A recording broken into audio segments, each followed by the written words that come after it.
All right, first ride on the Steve Holcombe Replica.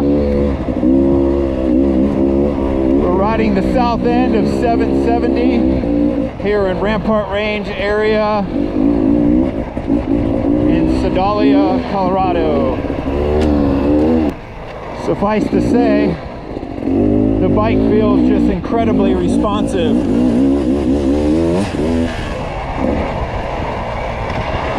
At the moment, right now, we've got a JD jet kit, and it's jetted for about 8,000 feet, which would cover the range that we ride here. That range is around 6,500 feet to 8,500 feet.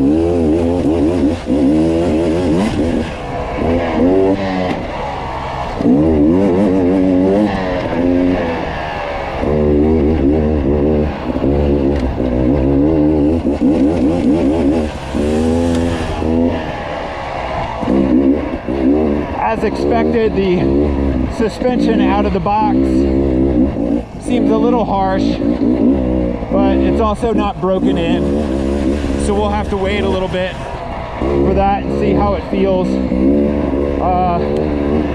We definitely rolled some of the compression off, not only on the front but on the rear, just because we knew we were going to be riding some single track today, and we've got some of these spots that are kind of whooped out. Not really whooped out, just kind of some stutter bumps. So backing some of the compression off and knowing it was going to be a little harsh, keeping things nice and plush, or as plush as we can make it. It lugs still pretty well on the bottom end. You know, we expected it to be a little jumpy and snappy, but you know, it still kind of lugs almost as well as a standard 300, or at least the 300 we have back at the shop.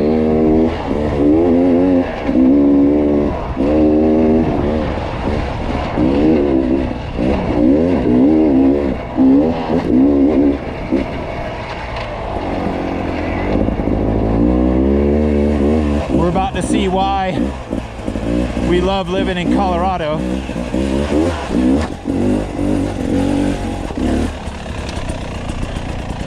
Because you get to the top of big old honking rocks like this with views like this.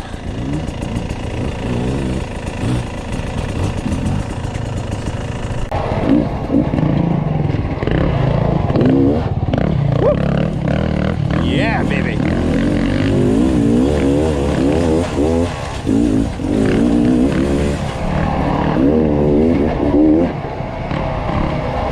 So we're following our buddy David right now.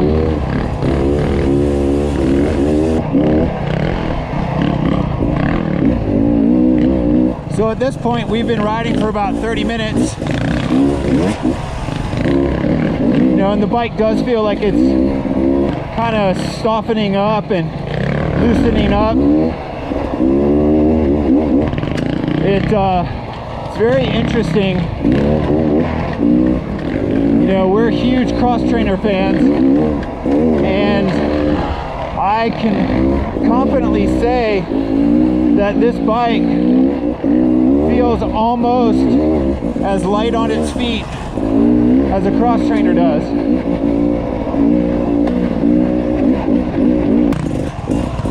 All right, well, David's turning around, I guess.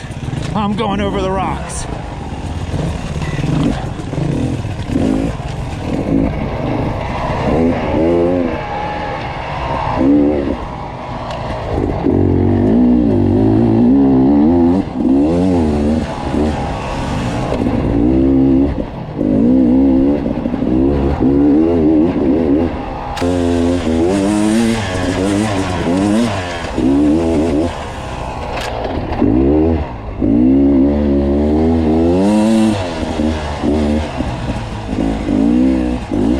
This bit right here.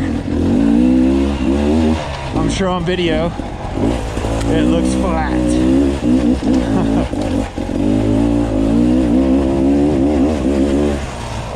Living here in the Rocky Mountains, I have discovered that there are not too many things that are flat. Ooh. Which way do we want to go? We're going to go this way.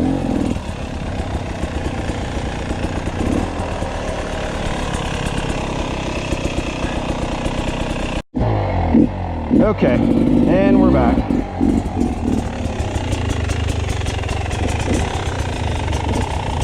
I am standing on the rocks at the moment. And what we're gonna do is we're gonna kind of go out a little wide and then down.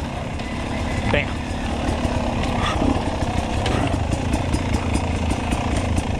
Of course, we're always going to choose the most difficult. So why not?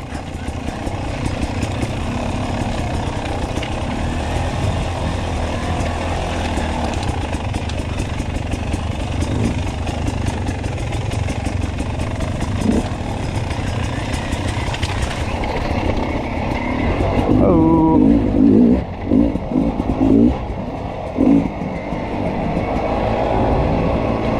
We're about to enter the one section of this trail system that reminds me of Moab, which, those of you that know me, I'm not really a fan of Moab, but like just the incessant rocks and stuff.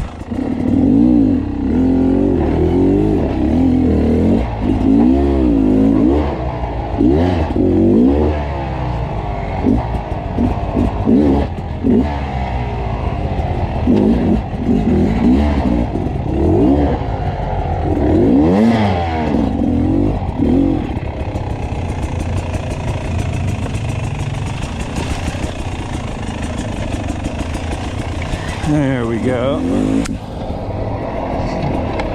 Not too bad. I didn't screw that up too bad.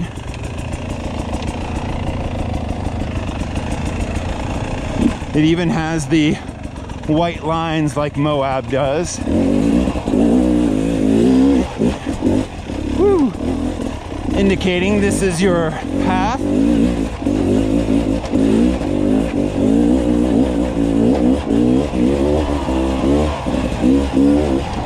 Woo! And then a little bunny hop there. And we're done. Man, this bike just feels so light. It's crazy. It's crazy. We've ridden a lot of 300s, and this is by far the lightest feeling.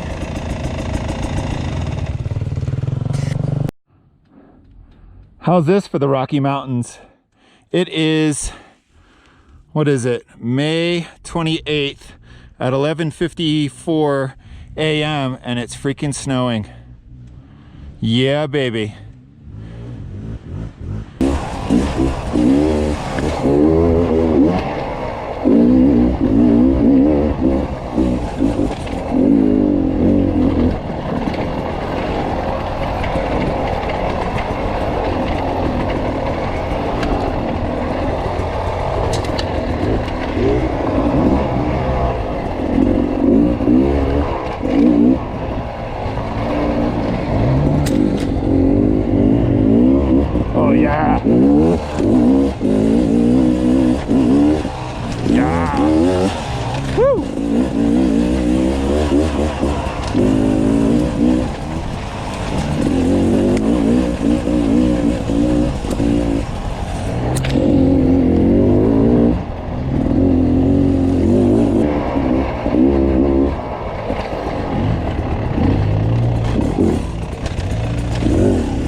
I have said in the past, the cross trainer makes me a better rider.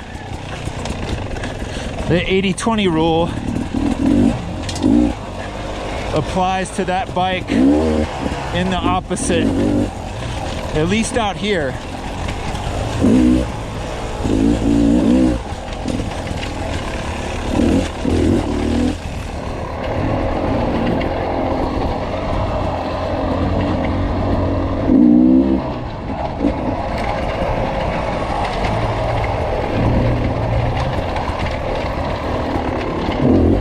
This is where it gets really tight.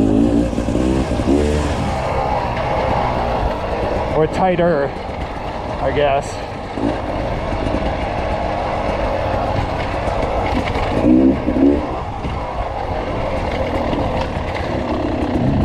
I'm sure you can tell by the markings on the tree or on the trees that it does tighten up quite a bit in here. I don't know how fast guys are going in here to be able to strip bark off of a tree, but damn, I have no interest in going fast enough to where when my bars hit a tree it strips the bark off of it. No thank you.